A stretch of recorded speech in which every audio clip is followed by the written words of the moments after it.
అర్థం చెప్పు. ఇందిరా గారు చెప్పనా? చెప్పండి. చెప్పండి, ఎవరైనా చెప్పండి. సరే, ఎవరైనా అనండి. ఉమ్. येनाक्षर समाम्नायम् अधिगम्य महेश्वरात् कृष्णं व्याकरणं प्रोक्तं तस्मै पाणिनये नमः। येन दौता गिरः पुंसां विमलै శబ్దవా शब्दवारिभिः तमश्चाज्ञानजं भिन्नं तस्मै पाणिनये नमः। अज्ञानान्धस्य लोकस्य ज्ञानाञ्जनशलाखया चक्षुरुन्मीलितं येन तस्मै पाणिनये नमः। वाक्यकारं वररुचिं భాష్యకారం పతంజలిం పాణినిం సూత్రకారం చ ప్రణతోస్మి మునిత్రయం. నమస్కారం అండి.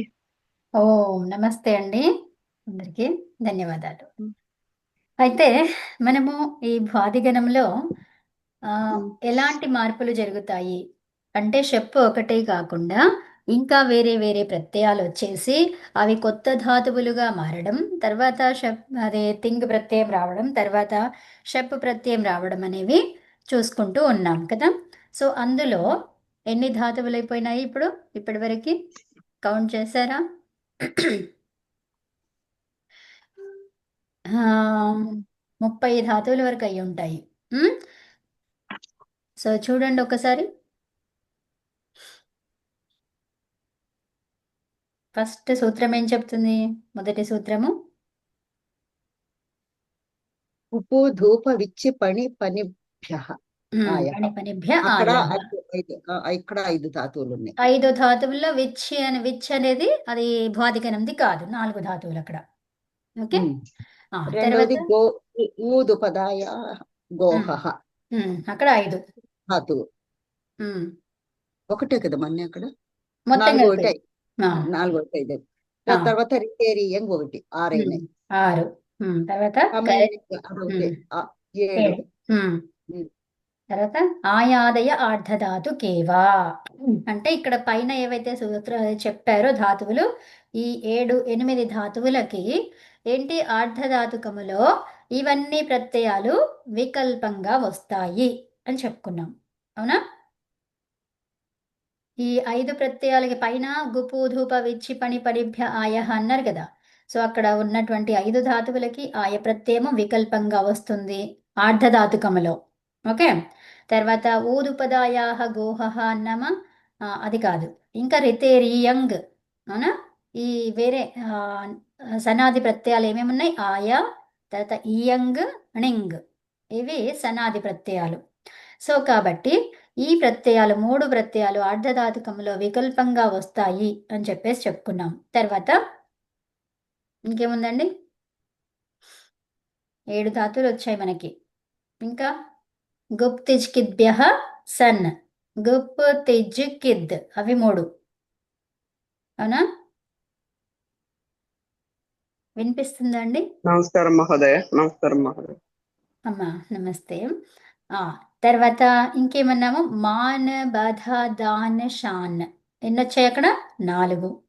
మాన్ బధ దాన్ షాన్, వీటన్నిటికీ అభ్యాసములో దీర్ఘమవుతుంది అని చెప్పుకున్నాం. ఓకే. అభ్యాసములో దీర్ఘమవుతుంది. అభ్యాసములో దీర్ఘమవుతుంది అంటే ఇవి జనరల్గా వీటికి రావద్దు, ఎందుకంటే ఇది భ్వాదిగణ ధాతువులు కదా. సో భ్వాదిగణ ధాతువులకి అభ్యాసం ఎందుకు ఉంటుంది, ద్విత్వం ఎందుకు ఉంటుంది? ఉండదు కదా.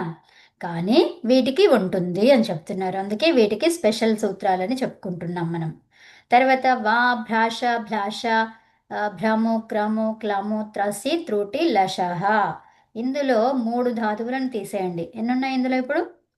భ్రాష, తర్వాత భ్రమ్, ఓకే, సారీ భ్రాష భ్లాష, తర్వాత భ్రము, భ్రము అంటే భ్రమ్, క్రమ్, తర్వాత క్లమ్, తర్వాత త్రసి త్రుటి లష. ఈ 8 ధాతువుల్లో 5 ధాతువులు భ్వాదిగణ ధాతువులు, 3 తీసేస్తే 5 భ్వాదిగణ ధాతువులు. సో ఇప్పుడు మొత్తం ఎన్నయ్యాయి? 10 19 అయినాయి. తర్వాత ఈ క్రమ పరస్మై పదేషు, అదొకటి 20. తర్వాత ఇషు గమి యమాం ఛహ, అక్కడ ఇషు తీసేయండి, 2 ధాతువులు గమ్ యమ్, అవి ఎన్నయినాయి? మొత్తం ఎన్నైనాయి? 21 అయినాయా? 21. తర్వాత పాఘ్రాధ్మా స్థామ్న ఇవన్నీ కూడా భ్వాదిగణ ధాతువులు, అవి 11. తర్వాత దంశ సంజ స్వంజ అవి 3. ఓకే, ఈ మూడింటికి మనం చెప్పుకున్నామేమని, దంశ సంజ స్వంజాం షపి అంటే షప్ పరంగా ఉంటే ఈ 3 ధాతువులకి ఏమవుతుందని చెప్పుకున్నాము, అందులో ఉన్నటువంటి నకారానికి లోపం జరుగుతుంది. లోపం హా, అందులో ఉన్నటువంటి నకారానికి లోపం జరుగుతుంది షప్ పరంగా ఉంటే అని చెప్పుకున్నాం కదండి. ఇంతవరకు మొత్తం ఎన్ని ధాతువులు అయినాయి చూడండి, కౌంట్ చేశారా? 21.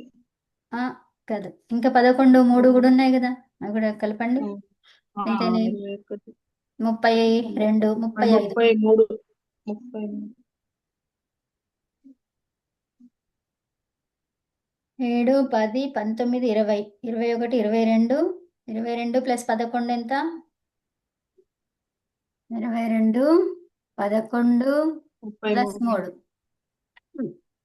చెప్పండి ఎంతనో? 33 ప్లస్ 3 6, 36. 36 ధాతువులు ఇప్పటి వరకు చూసుకున్నాం మనం, అవునా? 48లో 36 ధాతువులు ఎలా మార్పులు చెందాయి అనే విషయాన్ని మనం చూసాం కదా. ఇప్పుడు ఏమంటున్నారు, ఇంకా అదే విధంగా దంశ ఏమన్నాము, దంశ సంజ స్వంజాం షపి అని చెప్పుకున్నాము. ఏం చెప్పుకున్నాము, అదే సూత్రము, ఇది ఊరికే రాస్తున్నా వినండి. దంశ సంజ తర్వాత స్వంజ స్వంజాం షపి. oops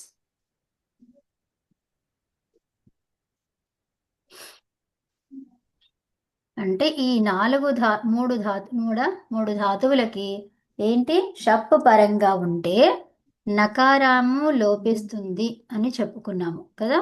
నెక్స్ట్ సూత్రం వచ్చేసి ఏమంటున్నారు, ఇందులో ఒక ధాతువు ఇప్పుడు ఎన్నైనాయి, 37 కదండి. 37వ ధాతువు ఇప్పుడు ఇది, ఓకేనా. 6, 4, 26 ఇది రంజేశ్చ. ఏమంటున్నారు, పైన ఏదైతే చెప్పారో అదే విషయం జరుగుతుంది. ఎందుకు, చకారంని చూస్తే మనకు అర్థమవుతుంది. ఈ చకారం దేనికోసము, ఈ పైనది చెప్పడాని కోసము. పైన ఏం జరిగింది చెప్పండి, పైన సూత్రంలో ఏం షప్పు జరిగింది? పరంగా ఉంటే నకారం లోపమైందండి. సో ఇప్పుడు రంజేశ్చ అన్నాము అంటే ఇక్కడ ఏమవుతుంది మరి,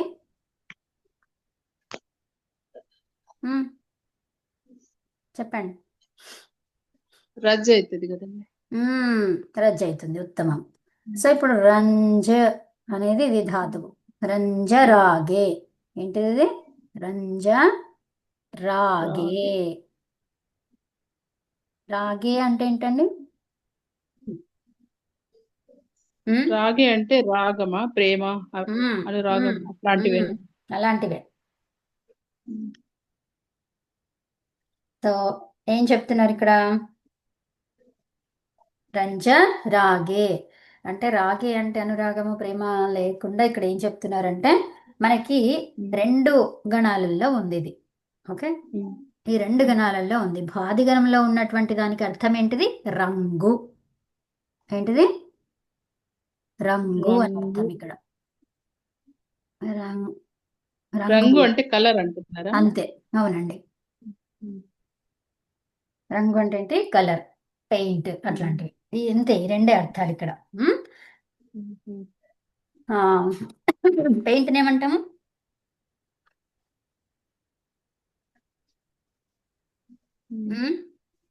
రంగు అంటామండి. అంతే కదా.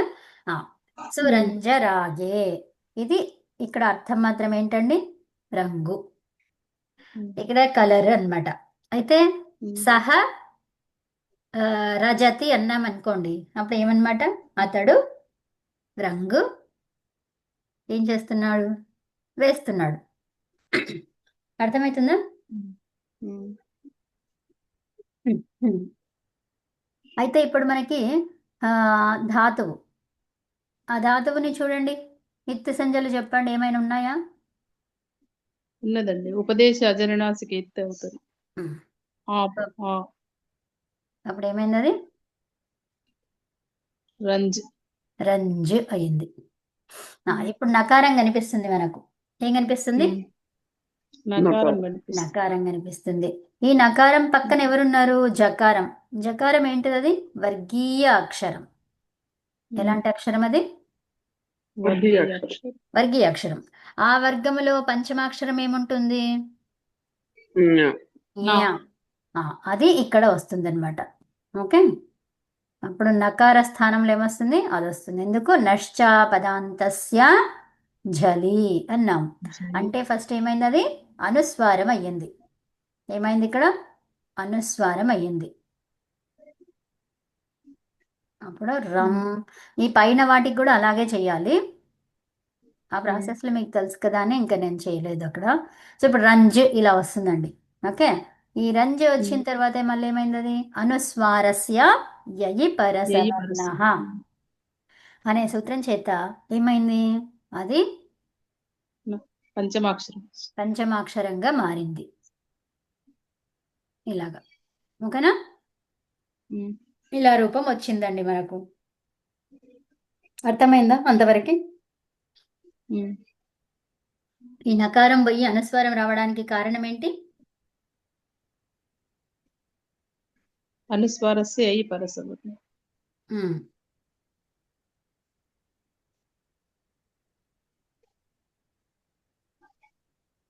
అనుస్వారస్య యయి పరసవర్ణః కాదు, అనుస్వారంగా మారింది కదా. నకారం అనుస్వారంగా మారడానికి సూత్రం ఏంటి?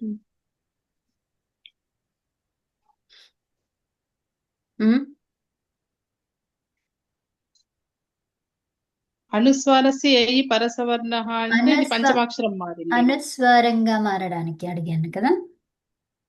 నశ్చ పదాంతస్య ఝలి. అలా నశ్చ అపదాంతస్య ఝలి. మరి అది రావాలి అంటే ఏం కావాలి మనకి? ఇంకా పక్కన అదే దాని తర్వాతవి అన్ని రావాలి, వస్తేనే అప్పుడు ఇది చేయొచ్చు కదా.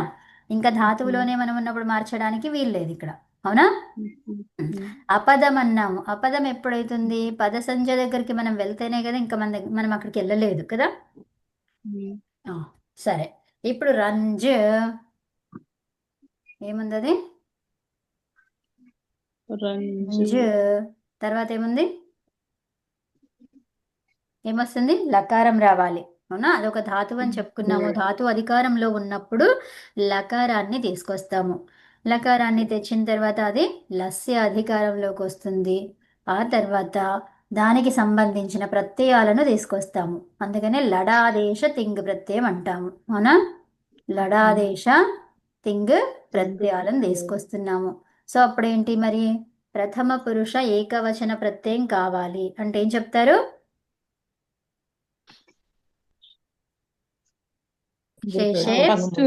శేషే ప్రథమ. తర్వాత ఇంకా తెలిసింది కదా, చెప్తారా? చెప్పండి, చెప్పండి. ఒక నిమిషంలో కాదు, దానికన్నా ముందు అన్ని చెప్తానంటున్నారు కదా, చెప్పండి. చెప్పండి. లహ పరస్మై పదం. తర్వాత తంగాణం ఆత్మనేపదం. తర్వాత శేషాత్ కర్తరి పరస్మై పదం. తర్వాత సో అది వారు చెప్పిన దాంట్లో మీకు అర్థమైందా? లహ పరస్మై పదం ఎందుకన్నారు అని అంటే మొత్తం 18 ప్రత్యయాలకి లహ పరస్మై పదం అని పెట్టారు. ఓకే, లకారం పరస్మై పదం అంతే. తర్వాత తంగానావాత్మనే పదం అన్నారు. తర్వాత శేషాత్ కర్తరి పరస్మై పదం అన్నారు. అర్థమవుతుందా? లహ పరస్మై పదం అనేసరికి 18 వచ్చాయి. తంగానావాత్మనే పదం అనేసరికి 9 వచ్చాయి.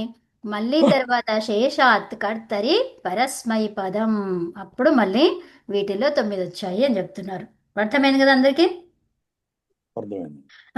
తర్వాత ఇంకా ఆ పరస్మైపదిలో మళ్ళీ 3 ఉన్నాయి. అన్ని కూడా ఆ ప్రత్యయాలన్నీ కూడా 3 ఉన్నాయి కదా. అవి ఏకవచనము, ద్వివచనము. ప్రథమ మధ్యం. తర్వాత అవి తాని ఎలా ఉన్నాయి? తాని ఏకవచన ద్వివచన బహువచన నైకసః బహువచనాన్యేకశః బహువచనాన్ని ఏకశః అన్నమాట అక్కడ. అయితే అవి అన్ని క్రమముగా ఏకవచనమని, ద్వివచనమని, బహువచనమని క్రమముగా ఉన్నాయి అని చెప్పుకున్నాం కదా. సో అయితే దాంట్లో మళ్ళీ మనకి ప్రథమ పురుష కావాలి. ఎలా చెప్తాము? ప్రథమ పురుషుడు కావాలి శేష ప్రథమ అని చెప్పాలి. కానీ దానికి ముందు యుష్మద్యుపపదే సమానాధికరణే స్థానిన్యపి మధ్యమః అస్మద్యుపపదే సమానాధికరణే స్థానిన్యపి ఉత్తమః శేషే ప్రథమః. సో ఇదంతా కూడా అనువృత్తిలో ఉంటుంది. మళ్ళీ సెకండ్ టైం ఇదంతా రాయకుండా ఏం చేస్తారు, జస్ట్ అదేమన్నారు, అస్మద్ ఉత్తమః. అర్థమవుతుందా? అలా చెప్పారు. మధ్యమః శేష ప్రథమః అని చెప్తామంటారా? లేదు, మధ్యమహకి మొత్తం చెప్తారు. చెప్పి మిగతా అదంతా భాగము అనువృత్తిలో ఉండేసి ఏమంటారు, అస్మద్ ఉత్తమః అంటారు. మిగతా అదంతా అనువృత్తిలో వస్తుంది అనమాట. మళ్ళీ రెండోసారి రిపీట్ చేయకుండా తగ్గిస్తుంటారు కదా, అలా అన్నమాట. తర్వాత శేషే ప్రథమః. ఇప్పుడు మనకి 18 ప్రత్యయాలు వచ్చినప్పుడు అక్కడ కర్త కర్మకే అవి చెప్పాల్సింది. అవును, లహ అన్నప్పుడు అక్కడ చెప్పాలి. లహ ఏం చెప్పాలి? అది కూడా ఒకసారి ఎక్స్ప్లెయిన్ చేశారా? అయిపోతుంది. లహ ఏమన్నాము, కర్మణి, తర్వాత భావేచ అకర్మకేభ్యః. ఓకే, ఏమన్నాము, లహ కర్మణి భావేచ అకర్మకేభ్యః. తర్వాత నెక్స్ట్ సూత్రం ఏం చెప్పుకున్నాము, లహ కర్తరి పరస్మైపదం అన్నాము. శేషే లహ కర్తరి పరస్మైపదం అని చెప్పుకున్నాము కదా. సో అదనమాట. అంటే దేనికి శేషము? ఇక్కడ ఏవైతే చెప్పుకున్నామో కర్మనే కాదు, భావము కాదు కదా. సో ఇప్పుడు కర్తరి చేస్తున్నాము మేము అని చెప్పుకున్నాం అనమాట. ఓకే, సో కర్తరి చేస్తున్నాము. కర్తరిలో ఏం చేస్తున్నాం మరి? అందులో ప్రథమ పురుష అంటే ఏమన్నారు, శేషే ప్రథమః. తర్వాత ఏకవచనం కావాలి. ఏం చెప్తారు, ద్వివచనేకవచనే. సో అప్పుడు ఏమొచ్చింది, తిప్పు అనే ప్రత్యయం వచ్చిందండి. ఈ తిప్పు ప్రత్యయం వచ్చాక మనకి అదేంటిది, అది తిప్పు ప్రత్యయం అనేది ఏంటిది అసలు? అది సార్వధాతుకం. ఈ సార్వధాతుక ప్రత్యయము పరంగా ఉంటే ఎవరొస్తారు? కర్తరి ప్రయోగం చేస్తే. ఏం చేస్తే? కర్తరి ప్రయోగం చేస్తే కర్తరి షప్ తెచ్చుకుంటాం. సో అప్పుడు ఏమైంది, అది షప్, తిప్పు ఇలా వచ్చిందండి. ఈ షప్ పక్కన ఉంది కాబట్టి ఎవరొస్తారు? షప్పు పక్కన ఉంటే ఎవరు వస్తారంటే వస్తారా, లోపం అవుతుంది కదా. తిప్పు రావడం కాదు, పోవడం జరుగుతుంది కదా. ఏది పోవడం? ఏం జరుగుతుంది చెప్పండి? నకారానికి లోపం. నిన్న చెప్పుకున్నాం కదండి, అదే కదా. రజ్, అప్పుడు రజ్ అయింది. ఈ షప్ ఏమైంది, అది చెప్పండి. అది షప్పులో ఎలా చెప్తారు? షిత్తు పిత్. సో ఏ సూత్రాల ద్వారా?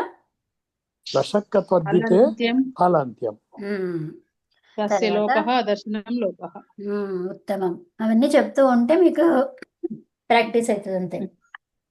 సో ఇక్కడ ఏమైంది, మిగిలింది కలపండి అన్ని. రాజాతి అనేది రూపము మనకు వచ్చేసింది.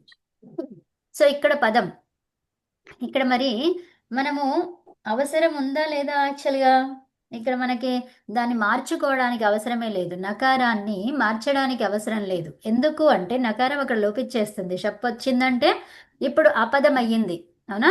అపదములో నకారాన్ని చూసుకుందామా అంటే షప్పు వెంటనే ఉంది అక్కడ. ఉంటే ఆ నకారానికి లోపమే జరుగుతుంది. ఇంకా దాన్ని మార్చడం ఎందుకు కదా. ఈ నష్ట పదాంతస్య చలి అనేది తర్వాత అనుస్వారం నుంచి మళ్ళీ గా మార్చుకోవడం అనేది అవసరం అంటారా? లేదు, అవసరం లేదు. మిగతా సూత్రాలు బలమైనది కాబట్టి వీటిని మనం ధాతువునే ఒకటే చూసుకున్నాం అనుకోండి, జస్ట్ ధాతువునే చూస్తుంటే అప్పుడు అవసరము కదా. ఇలా రంజు ఉంది, ఇది అపదము, పదం కాదు కదా. Hmm. ఈ పద సంజ్ఞ రావాలంటే సుప్పు కానీ తింగ్ కానీ ఉండాలి. ఇక్కడ మనం ధాతువు తీసుకున్నాం కాబట్టి ఏంటి తింగే ఉంటుంది కదా. సో తింగ్ ప్రత్యయం ఉంటుంది, ధాతువుతో తింగ్ ప్రత్యయం ఉంటుంది. కాబట్టి ఆ భావన మనకి రావాలి కదా, కర్తరి ప్రయోగ భావన రావాలి మనకు, అవునా? Hmm. సో తింగ్ ప్రత్యయం ఉంటుంది. అప్పుడు తింగ్ ప్రత్యయం ఉంటుంది కాబట్టి ఏమైపోయింది అది రంజు, అవునా? తర్వాత అదేమైంది రా ఇలా అయింది, అవునా? అవును. ఉమ్. తర్వాత మళ్ళీ ఇక్కడ మనకి నకారం కనిపిస్తలేదు. ఆ నకారం ఏంటన్నమాట ఇక్కడ ఈ పంచమ వర్ణమే నకారం. నకారము. అర్థమైందా? ఈ నకారం ఎలా ఎలా మారుతుందో మనం చూసుకున్నాం కదా, అన్ని పంచమ వర్ణాలుగా మారుతుంది. తర్వాత ఇంకా పదం జలిలో ఉమ్, నకారం అవుతుంది. ఉమ్, తర్వాత ఈ అనుస్వారం. సవర్ణతో మళ్ళీ ఉమ్, అనుస్వారమే వస్తుంది. అనుస్వారాలు ఏంటివి అవి? అనుస్వారం అంటే ఏంటిది? అనుస్వారస్య ఈ పరసవర్ణ. అనుస్వరాలు రావు. పరసవర్ణాలు అంటే ఆ వర్గములోనే ఏది చివరిగా ఉందో అది. ఓకే, అదనమాట. సో రజతి, ఈ రజతి అని అంటే అర్థం ఏంటండి? కలర్, రంగు. రంగు. సో రంగు కాదు, ఇక మొత్తం చెప్పాలి. ఏంటది? తీ ఉంది మనకి, లకారము ఉంది, వర్తమానంలో జరుగుతుంది, పని జరుగుతుంది ఇక్కడ. అవునండి. రంగులు వేస్తున్నాడు అని చెప్పొచ్చు. రంగు వేస్తున్నాడు, రంగులు కాదు. రంగు వేస్తున్నాడు. రంగు అని రంగు అంటే ఏదో పర్టికులర్ కలర్ వేస్తున్నాడు అని. అంతే అంతే అండి.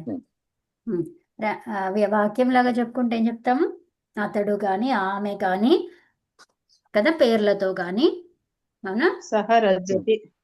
సహరజతి అంటే ఏంటి? అంటే కలర్ అనేది ఇంగ్లీష్ లో అయితే అది ప్లూరల్ కలర్ అనేది. తెలుగులో రంగు అంటే ఏకవర్ణం అవుతుంది. సా గృహ పురతః రజతి. కలర్ అనేది ప్లూరలా?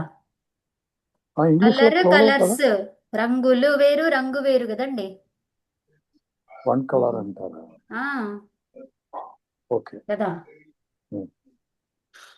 సహరజతి అంటే ఏంటండి? అతడు రంగు వేస్తున్నాడు, అవునా? సా గృహ పురతః రజతి. గృహ పురతః ముందు, గృహానికి ముందు రంగు వేస్తున్నాడు. ఇంకా అట్లా పెంచుకుంటూ వెళ్ళండి. గృహస్య ప్రాగ్. ఇక్కడ ఇప్పుడు ఏమొచ్చింది? ద్వితీయ విభక్తి వచ్చిందా? లేదు. పురతః, పురతః అనేది ఏంటండి ఇక్కడ? విశేషణం. సహ గృహస్య అంతః బహిః అపి రజతి. సర్వత్ర రజతి.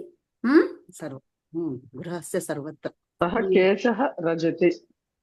ఏంటమ్మా? కేశం శేషహనా? రావాలి. కేశాని కేశాని కేశానా? అచ్చా, కేశః. కేశాని కేశః పుల్లింగం. యాక్చువల్ గా వినండి అమ్మా, ఇక్కడ కేశః అంటామా కేశాహ అంటామా?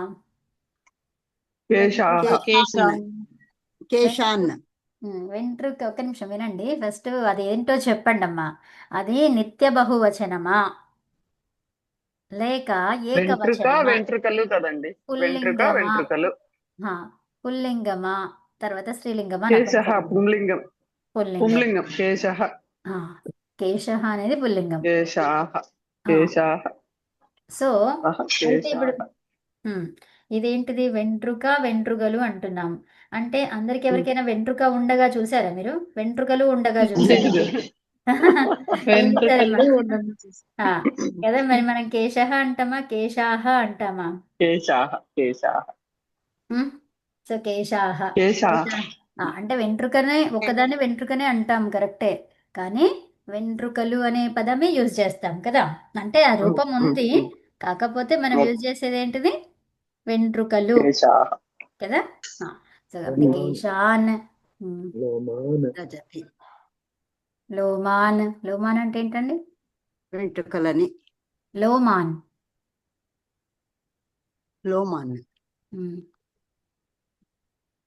ఇప్పుడు ఇందాక ఎవరో చెప్పినట్టున్నారు, అనంత్ గారు. శరీరం పైన వెంట్రుకలు. అవును,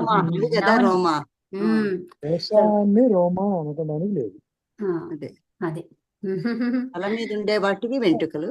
ఆ. అంటే కవిత కొంచెం స్ట్రిక్ట్ గా పాయింట్ లో పట్టుకుంటున్నారు అన్నమాట. కానీ ఎందుకు? మొన్నే ఆ, చెప్పండి. మా బావగారు ఒక మాట మాట్లాడతారు. ఉమ్, మనం భోంచేసేటప్పుడు వెంట్రుక వచ్చింది అనుకోండి, అవును. కేశవాచారి గారు వచ్చారు అంటారు. బాగుంది.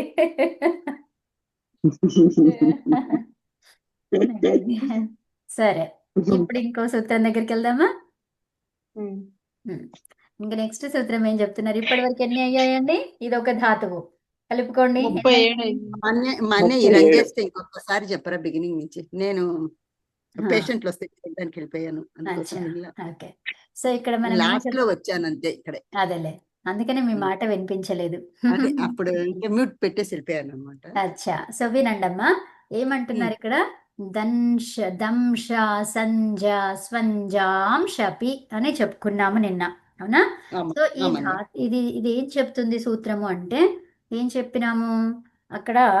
ఈ 3 ధాతువులకి షప్ పరంగా ఉంటే అందులో ఉన్నటువంటి నకారానికి ఉపధాలు ఏంటది? ఎలా చెప్పాలి దాన్ని?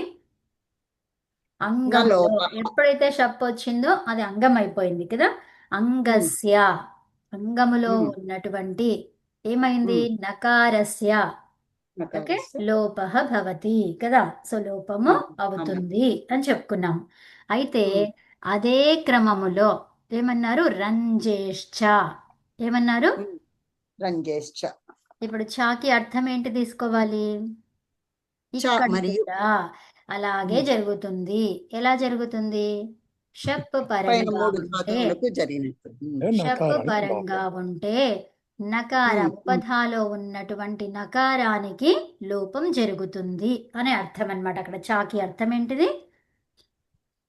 పూర్వసూత్రం తీసుకొని చెప్పాలి. షపి పరంగా ఉన్నప్పుడు. షపి పరమ అనద్దు, ఏమనాలి? షప్ పరంగా లేదా షపి ఉన్నప్పుడు, లేదా షపి ఉంటే ఏమనాలి? షపి ఉంటే, లేకుంటే షప్పు పరంగా ఉంటే. అది పరం అనేది ఇంక్లూడెడ్ కదా. షపి అన్నప్పుడు సప్తమి ఏంటిది? సప్తమీనే కదా అది. సో అలా అన్నమాట. మళ్ళీ దానికి అంటే ఇక్కడ మీరు రికార్డు చేస్తున్నారు కాబట్టి ఒక విషయం చెప్పాలనుకున్నాను. కేశం వచ్చినప్పుడు కేశాలు అని అన్నారు కదా.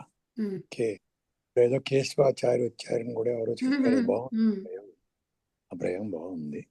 యాక్చువల్ గా ఏంటంటే ఈ ఉదంకుడు, మన పురాణాల్లో ఉదంకుడు ఒక శిష్యుల్లో గొప్పవాడు ఎవడైనా ఉన్నాడంటే ఉదంకుడు మొదటి స్థానం. అవునండి, అవును. ఆ ఉదంకుడు అంటే అప్పటి రోజుల్లో మీ గురు పరంపరలో ఉన్న వాళ్ళకి ఏం పెద్ద సంపద ఉండేది కదండి. ఒక గోచిగుడ్డ, ఒక కమండలము ఉంటది అంత వాళ్ళ అంతే, ఇంకేం ఉండదు. అది కట్టుకొని ఒక రాజు దగ్గరికి వచ్చినప్పుడు ఆ రాజు లేచి నిలబడి ఆ వచ్చిన ఆ శిష్యుడిని పిలిచి బంగారు పళ్ళెల్లో కాలు కడిగి నెత్తిని జల్లుకుంటాడండి. అంత విలువ ఉండేది అప్పుడు శిష్యులకి. అంటే అక్కడ ఏమంటాడంటే ఒక వాక్యం నన్నయ్య గారు వాడారు, మూలంలో వ్యాసుడు కూడా వాడాడు. ఏమని వాడాడంటే, జ్ఞానేన సదృశం పవిత్రమిహ విద్యతే అని వాడాడు. అంటే ఈ జ్ఞానంకి తుల్యంగా ఈ లోకంలో, అంటే ఈ లోకంలో ఏమైనా ఉందా పవిత్రం, అంతకన్నా పవిత్రమైనది ఏదైనా ఉందా? ఎందుకంటే ఈ చక్రవర్తి ఈ అప్పటి భారతం అంటే ఒక పెద్ద ప్రపంచం అప్పుడు, దానికి చక్రవర్తి. అలాంటి వాడు ఒక గోచిగొడ్డ కట్టుకొని కమండలం పట్టుకొని వచ్చినాడు, కాలు కడిగి నెత్తిని జలుకున్నాడు నీళ్లు. అంత జ్ఞానం ఉన్నవాడికి అంత విలువ ఉందని చెప్పారు అప్పట్లో. అంతే అండి. ఆ కథ అంతా అయిపోయిన తర్వాత ఒక భోజనాన్ని కూర్చోమని వందనకి భోజనం పెడితే అందులో ఒక తల వెంట్రుక కనిపిస్తుంది. అది చూసి భయంకరమైన క్రోధానికి గురయ్యి ఈ ఉదంకుడు రాజుని శపిస్తాడు, నువ్వు గుడివాడు అయిపో, నాకు ఇలాంటి ఒక పౌరుషాన్నం, అంటే దాన్ని పారుషితం అంటారు. అంటే అది ఎప్పుడైతే ఇది పడిందో అది ఇంకా తినకూడదు, కలుషితమైంది. ఇలాంటిది పెట్టావు కాబట్టి నువ్వు ఇలాంటి భోజనం పెట్టావు కాబట్టి గుడ్డివాడు అయిపో అని శపిస్తాడు. అంత విషయం ఈ వెంట్రుకలు, అది చెప్పాలి. ఓకే. అవునండి. అవును. ఉత్తమం. బాగుంది. ధన్యవాదాలండి అనంత్ గారు. హ్మ్. సో, అదండి. అయితే ఇక్కడ అమ్మ అర్థమైంది కదా మీకు? అది షప్ పరంగా ఉంటే నకారానికి లోపం జరుగుతుంది అని చెప్తుంది. ఇది ఉమ్, రంజేష్ట అనే సూత్రం. ఓకే.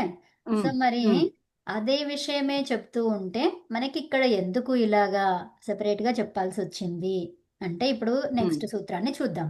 అప్పుడు మీకు ఉమ్, అర్థమైతది ఎందుకు అనేది. ఓకే. ఆ! ఉమ్, సో, ఏమన్నారు ఇక్కడ రజతి అనే రూపం వచ్చిందండి. రజతి అంటే ఏంటి? రంగు వేస్తున్నాడు. రంజ అనే ధాతువుకి ఏం చెప్పుకున్నాం ఇక్కడ? రంజ రాగే. రాగే అంటే రంగు, కలరు. ఓకేనా? ఉమ్. రంజ అంటే రాగే అన్నారు. రాగే అంటే భ్వాదిగణంలో ఏం తీసుకోవాలి ఇక్కడ? రాగము అని తీసుకోవాలి. రాగం అంటే ఇక్కడ రాగద్వేషాలు అలాంటి రాగం కాకుండా ఈ రంగు కలర్‌ని తీసుకోవాలన్నమాట ఇక్కడ. అర్థమైందా అండి? ఇంకొకటి రంజరాగే రంజరాగే. అనే దివాదిగణములో ఉంది. దానికి ఎలా తీసుకోవాలి? ఉమ్. అనురాగము అంటాం చూడండి, అది తీసుకోవాలి. ఆహాహా, ఓకేనా? ఆ. ఆ. సో, అప్పుడు అక్కడ రజతి ఏమవుతుంది? అయితే అనురాగం. అక్కడ ఏమవుతుంది మరి? దివాదిగణంలో యకారం దివాది. వస్తుంది. రజ్యతి ఆ, వస్తుంది అక్కడ. ఆ, ఏమొస్తుంది రజ్యతి రూపము? వస్తుంది. రజ్యతి. రజ్యతి. సో, అలాగండి. సో, రజ్యతి రూపం వచ్చింది అంటే అనురాగము. రజతి అనే రూపం వచ్చింది అంటే రంగులు వేయడము, రంగు వేయడము. అర్థమవుతుందా అండి? ఉమ్, హా. సరే. ఇప్పుడు ఇది మనము సేవ్ చేసి ఇంకా నెక్స్ట్ దానికి అవును. వెళ్దాం. రెండవ సూత్రానికి వెళ్దాం. ఈ రోజటి రెండవ సూత్రం. మన ఆర్డర్లో ఎన్నవ సూత్రం అది? 14, ఆ. మొత్తం ఎన్ని సూత్రాలు ఉన్నాయండి? 18. 18 సూత్రాలు. ఇంకా 4 సూత్రాలు ఉంటాయి ఈరోజు చెప్పుకున్నాక కదా. ఉమ్. సో, ఇక్కడ ఏం చెప్తున్నారు? ఘయి ఏమన్నారు? ఆ సూత్రం చెప్పండి. రధి జభోరచి. యాక్చువల్గా దీంట్లో ఇవ్వలేదు. దీని సూత్రం ఉమ్, నెక్స్ట్ సూత్రం ఏమంటుంది అంటే ఊరికే చెప్తాను, ఇక్కడ ఏమి రాయకుండా. ఓకేనా? ఉమ్. అదేమన్నారు అక్కడ? మేము ఏమి ఘయి. రాసుకోవట్లేదు రమ్మ. అవసరం లేదమ్మా. సో, అంటే ఘయి మీరు చ పంపిస్తారు భావ. కదా, అది ప్రింట్అవుట్ తీసుకుంటా. అవునమ్మా. సో, ఘయి చ భావకరణయోహో ఏమన్నారు? ఘయి చ భావకరణయోహో. ఊరికే నేను చెప్పడానికి ఇలా రాస్తున్నాను, అవసరం లేదు. ఘయిచ ఇది జస్ట్ ఆ సందర్భం వచ్చింది కదా, రంజధాతువు ఎందుకు ఇది తీసుకున్నారు ఇక్కడ అలాగా విడిగా అనడానికి చెప్తున్నాను. ఘయిచ భావకరణయోహో. భావకరణయోహో. ఇక్కడ ఎన్ని ఉన్నాయండి కరణయోహో అన్నప్పుడు? 2 ఉన్నాయి. 2 ఉన్నాయండి. అంటే ఏంటి? భావము ఒకటి, కరణము ఒకటి. అర్థమైందా? భావము ఒకటి, కరణము ఒకటి. కరణం అంటే ఏంటిది? సాధనం. సాధనం. సాధకతమం కరణం. అవునా? ఈ కరణము దేనిలో వాడతారు? తృతీయాకు వాడతాం. విభక్తి. సో, తృతీయ విభక్తిలో వాడతాం. భావము కరణము అనే విషయములో అంటే ఆ అర్థాలను ఇస్తున్నప్పుడు ఈ ఘై అనే ప్రత్యయం ఉంది చూడండి, చాలా అర్థాలతో వస్తుంది. అది అధికరణములో వస్తుంది, కరణములో వస్తుంది, భావములో వస్తుంది, కర్తరిలో వస్తుంది. అర్థమవుతుందా? ఇంకా చాలా అర్థాలు కూడా ఉన్నాయి దానికి. అయితే ఈ విధంగా అర్థాలు వస్తున్నప్పుడు ఏమంటున్నారు? ఈ 2 అర్థాలతో వచ్చినప్పుడు ఇక్కడ రంజధాతువు ఏదైతే ఉందో దాని గురించి ఇచ్చా అన్నారు కదా. ఘయిచ. ఘయిచ అని అంటే ఏంటి? ఇక్కడ ఈ రంజధాతువుని షప్పుతో ఎలాగైతే తీసుకున్నావో అప్పుడు లోపించింది కదా. ఇప్పుడు ఘై ప్రత్యయము పరంగా ఉంటే కూడా అది భావ అర్థములో, భావాన్ని తెలియజేస్తున్నటువంటి అర్థములో మరియు కరణార్థములో వస్తే అప్పుడు ఏమవుతుందంట? అందులో ఉన్నటువంటి నకారానికి లోపము జరుగుతుంది అని చెప్తుంది ఈ సూత్రం. అర్థమైందా అండి? సో, ఇప్పుడు ఇక్కడ ఇదేంటి? ఇది ఎన్నవ సూత్రము?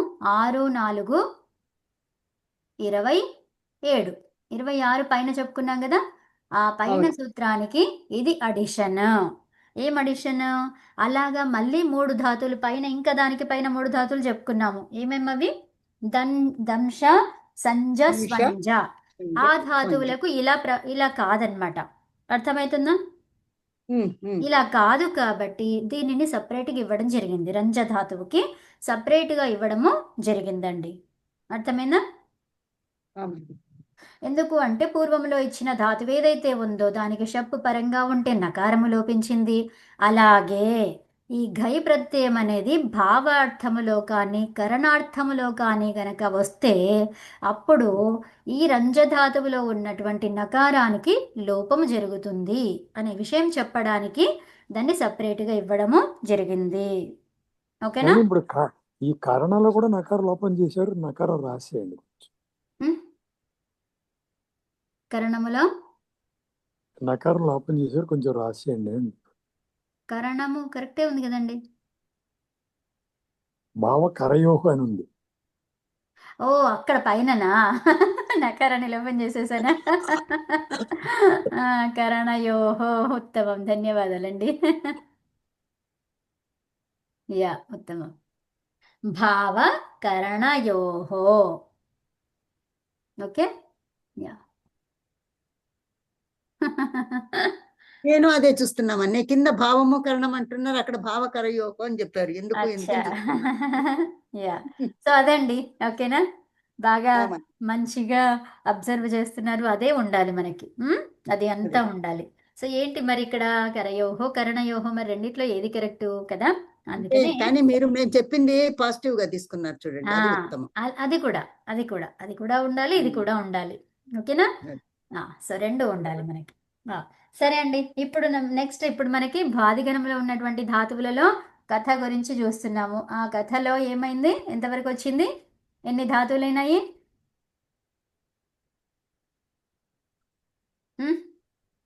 ఎన్ని ధాతువులు వచ్చాయండి?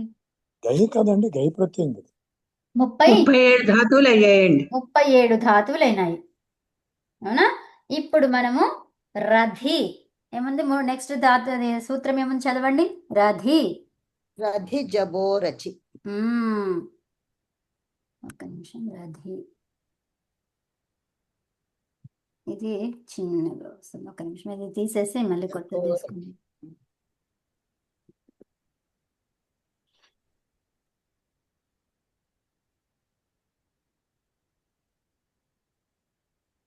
రథి జభో రచి. సో వాటికి అర్థాలు చూడండి. రథ ధాతువుకి చూడండి, రథ అనే ధాతువుకి ఏమర్థం ఉందో చూడండి. రథిక అర్థ సందర్భము అన్ని చూడండి. రథి మీరు ఒక్కొక్కరు ఒక్కొక్కటి చూస్తూ ఉండండి, అయితే మీకు కూడా చూడడానికి వస్తుంది. ఓకేనా? రథి జభో రచి. జభో రచి.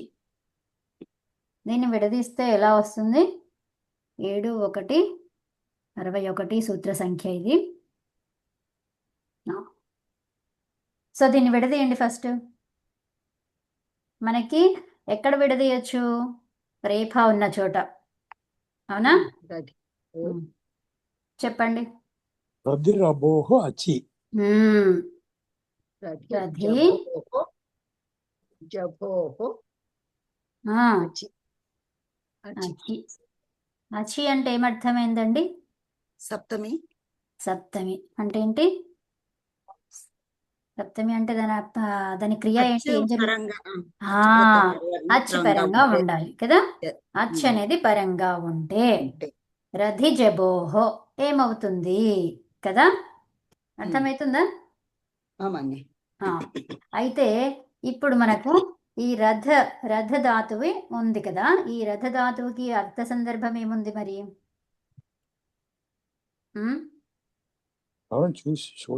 చూసారా ఎవరైనా?